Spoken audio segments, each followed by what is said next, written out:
Hey, this is Penn here. So these are going to be my thoughts after completing Sword and Fairy 7.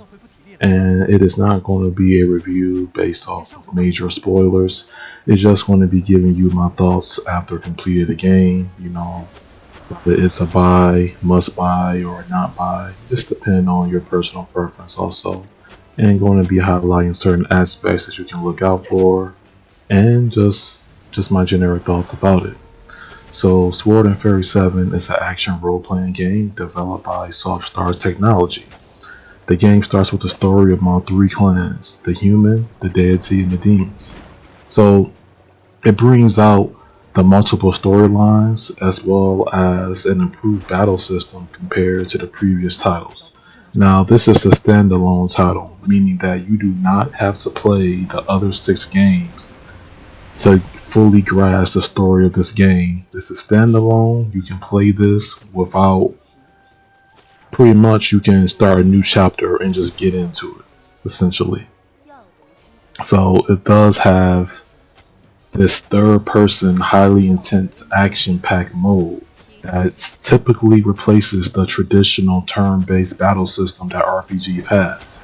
And it brings excitement to the game, in my personal opinion, because it allows for more combat, different pieces of combos, experiment with different weapons, and you can alternate between characters on the fly during majority of the battles so that you have a unique experience to you. But this game is not for everybody. Now, the thing with the free battle system is that it's going to be locked to certain characters just depending on what's going on in the game.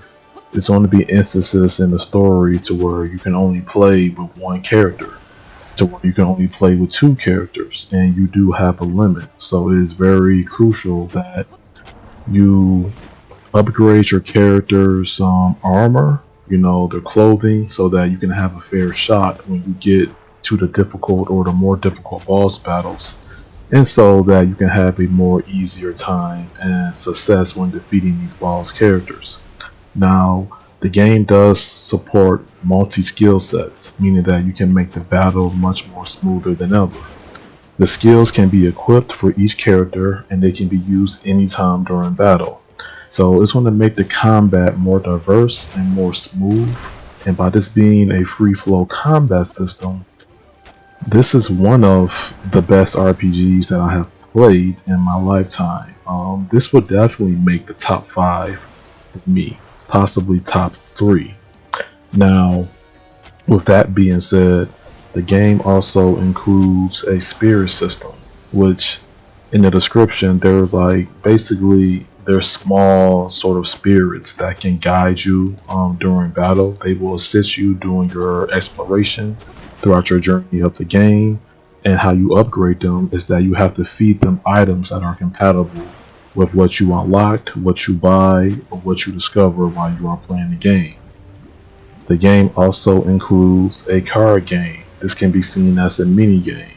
So after you have an intense battle, you just want to relax and you want to play a game, you can do these mini games to where you can get unlockable items in some cases, or you can just play it just to have fun. It's just one of the side things that you can do. It is not something that is fully recommended, nor is it mandatory for you to do. It's just an additional option that's available in the game. So this action-based RPG is a Chinese art style. So this is my first experience with a CRPG, and it is categorized as the seventh linear sequel of the series. But once again, you do not have to play the other six titles to get into this game because it is a standalone. So it's going to earn a lot of anticipation. It is very popular in this specific genre, and it is guaranteed to have a better gaming experience than any of its previous episodes, and it is bringing that unique experience to you as a gamer.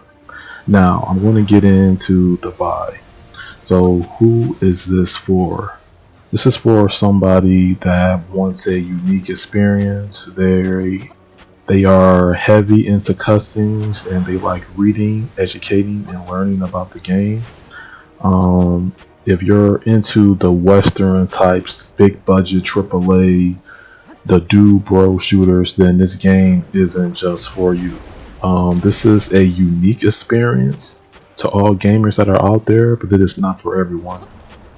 It's not for people who do not enjoy foreign language content. It is not for people who do not enjoy reading subtitles. It is not for people who don't want to sit through, in most cases, substantial long cutscenes, depending on what's going on in the game. That just comes with the territory when it comes to this title, and it is what it is. Me growing up watching anime, foreign languages is a part of my life. I'm used to watching and reading subtitles and watching things. So this game wasn't a breath of fresh air. It was just one of the things that I've always done. I just did it in a game format. So, and it was an awesome experience for me, but it may not be an awesome experience for you. The game is roughly 25 hours long. Now, my Steam profile says that I have about 24 to 26 hours clocked in, but in game, um, well, no, actually, it's about 50 hours because I had to level up, grind, and make sure I was at the appropriate level and weaponry so that I could beat the bosses in the game. So clock in about 25 to 50 hours depending on what you do and how you want to play it. Just be wary of that in this sense. Uh, the story is very cutscene based, and it is one of the stories to where you can read up on some of the previous titles. Some of the side quests in the game are not totally useless. Some of them can be a little bit boring.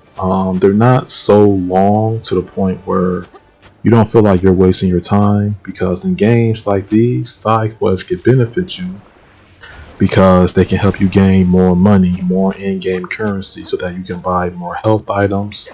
You can level up your gear, your armor, and so you can put yourself in a better position to play the game and progress through the story. So side quests are somewhat mandatory in this game, and they should be respected, not neglected. So overall, it's the main quest, the side stories. There's a few other side things where you're talking to the people in the world, the villagers. You can gain more information about what's going on in their lives. And doing all these missions is going to be helping you in the end. Now, I didn't do every side quest. I did majority of the side quests. The game has a quick travel system to where you can just hop around from place to place to place, so that you don't have to travel long distances and waste your time. I love the fast travel implementation into this game. I think it's awesome. It's going to be some times where you can't fast travel because you're on a very important mission and it will be unavailable to you. So uh, game wise, game is solid to me. I give it a 8.5 out of 10 on a scale out of 10. 8.5. Gameplay very solid. I live streamed the game. I have gameplay on my channel.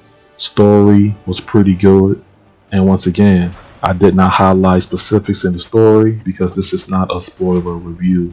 This is just getting my thoughts out and what you can typically expect if you play the demo or you buy the full game. The demo is not going to be English translated. It's going to be completely in Chinese. The only way to get the English translation is to actually buy the game. So that's just a heads up there.